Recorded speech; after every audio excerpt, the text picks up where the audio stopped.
যে মুসলমানরা যদি ইসলামী রাষ্ট্র চায়, হিন্দুরা হিন্দু রাষ্ট্র চাইতে পারে, এই কথার কোনো যুক্তি নাই।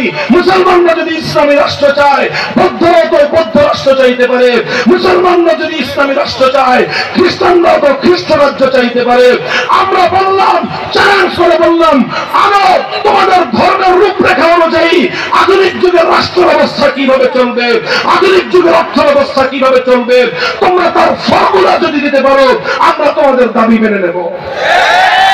পারবে না, আলহামদুলিল্লাহ পারবে না।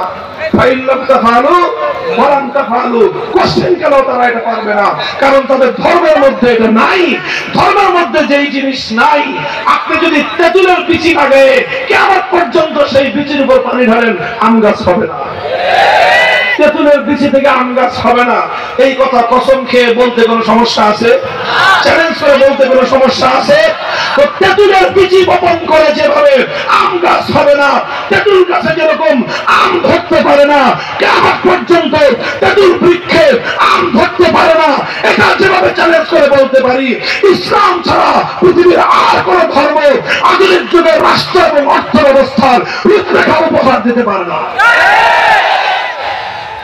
যেহেতু পারে না, এই জন্য ইসলামের সঙ্গে প্রতিযোগিতা টিকে থাকতে না পেরে অন্য ধর্মাবলম্বীরা একটা ভিন্ন কৌশল অবলম্বন করেছে। সেই কৌশলটার কথাই আমি বলি, এবং সেটাই আজকে আমাদের দেশ এবং জাতির প্রধান সমস্যা, এবং এই সমস্যার সমাধানটাই এখন আমাদেরকে করতে হবে।